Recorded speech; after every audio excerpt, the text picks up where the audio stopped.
இன்றே டவுன்லோட் செய்து உங்கள் ஃபேவரட் ஷோக்களை என்ஜாய் பண்ணுங்க. அப்புறம் நாங்களும் ஒண்ணு கேள்விப்பட்டோம், மாமாவே உன்னை எலெக்ஷன்ல நிக்க சொன்னாராமே. கார்த்தி சொன்னாரு. மாறா, எவ்வளவு பெரிய விஷயம்டா. என் அண்ணன் உன்ன கைய காமிச்சு என் புள்ளதான் நிக்க போறான்னு சொல்லிருக்கு. எவ்வளவு பெருமையா இருக்கு தெரியுமா எனக்கு. வலிமா, என்னது இது? நீங்களும் அழுதா எப்படி? சந்தோஷமான விஷயம் நடந்திருக்கு, இதுக்கெல்லாம் அழுதுட்டு இருப்பாங்களா? இதுவும் சந்தோஷம்தான் வீரா.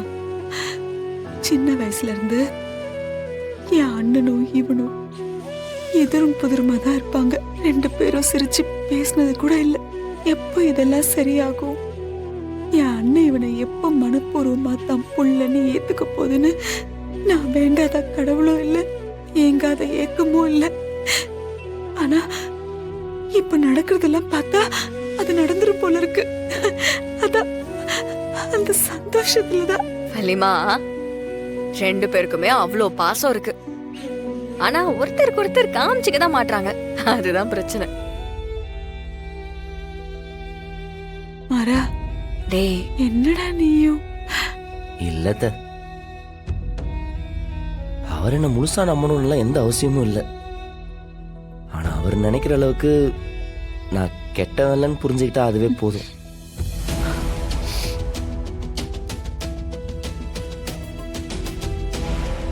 ராகம் விஷயத்துல அவன் செஞ்ச தப்ப நான் ஏத்துக்கிட்டேன். ஆனா அம்மா விஷயத்துல நான் ஒரு தப்பும் பண்ணலத்த. அவர் என்னாலதான் அம்மா இறந்துட்டாங்கன்னு நம்பிட்டு இருக்காரு. அதுதான் தாங்கிக்க முடியல. ஏய், அதுவும் மாறிடும் பாரு. அண்ணன் இப்பதானே உன்னை பக்கத்துல இருந்து பார்க்க ஆரம்பிச்சிருக்கு. இதுக்கப்புறம் பாரு, அது முழுசா உன்னை மனசார ஏத்துக்கும். ஆமா மாறா. டேய், இந்த அழுகையெல்லாம் அப்புறமா இருக்கட்டும். இது உன் அப்பா உன்னை நம்பி கொடுத்திருக்கிற பெரிய பொறுப்பு. எப்படியாவது நீ இந்த எலெக்ஷன்ல நின்னு ஜெயிச்சிடணும். ஜெயிக்கிறது கஷ்டமா தான் இருக்கும், பாத்துக்கலானே. அந்த விஜய் வேற இருக்கா, கண்டிப்பா ஏதாவது சதி வேலை பண்ணுவா. அது எல்லாத்தையும் நீ உடைச்சு மாமா இருந்த இடத்துக்கு நீ வரணும். சரியா? நீ வருவ.